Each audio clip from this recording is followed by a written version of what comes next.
ಶುಭೋದಯ, ನಮಸ್ಕಾರ. Welcome to Yoyo Kannada. ಬನ್ನೀಗ ನೋಡೋಣ ಹವಾಮಾನದ ವರದಿ. ಕಳೆದ 2-3 ದಿನಗಳಿಂದ ಕೊಂಚ ಬಿಡುವು ಪಡೆದಿದ್ದ ಮಳೆ ಇದೀಗ ಮತ್ತೆ ಹೆಚ್ಚಾಗಲಿದೆ ಎನ್ನುವ ಮುನ್ಸೂಚನೆ ಸಿಕ್ಕಿದೆ. ಕರ್ನಾಟಕದ 20ಕ್ಕೂ ಅಧಿಕ ಜಿಲ್ಲೆಗಳಲ್ಲಿ ಇಂದು ಮಳೆಯಾಗಲಿದೆ ಎಂದು ಹವಾಮಾನ ಇಲಾಖೆ ಮುನ್ಸೂಚನೆಯಲ್ಲಿ ತಿಳಿಸಿದೆ.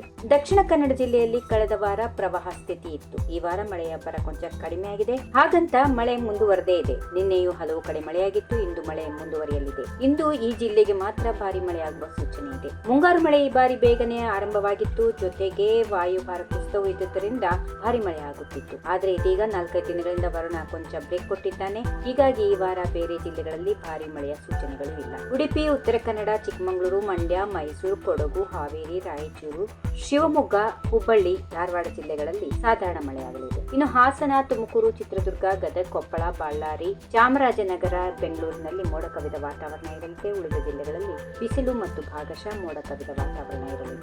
ಈ ಬಾರಿ ಅವಧಿಗೂ ಮುನ್ನವೇ ರಾಜ್ಯಕ್ಕೆ ಮುಂಗಾರು ಪ್ರವೇಶವಾಗಿದ್ದು ರೈತರ ಮುಖದಲ್ಲಿ ಸಂತಸ ಮೂಡಿಸಿದೆ. ರಾಜ್ಯದ ಕೆಲವು ಭಾಗಗಳಲ್ಲಿ ಭಾರಿ ಮಳೆಯಾಗಲಿದ್ದು ಮಳೆಯ ಅಬ್ಬರ ಮುಂದುವರಿಯಲಿದೆ ಎಂದು ಹವಾಮಾನ ಇಲಾಖೆ ತಿಳಿಸಿದೆ. If you like this video, ಬೇಗ ಲೈಕ್ ಮಾಡಿ, ಕಾಮೆಂಟ್ ಮಾಡಿ, ಶೇರ್ ಮಾಡಿ ಹಾಗೂ ಯೋಯೋ ಟಿವಿ ಕನ್ನಡವನ್ನು ಸಬ್ಸ್ಕ್ರೈಬ್ ಮಾಡಿ.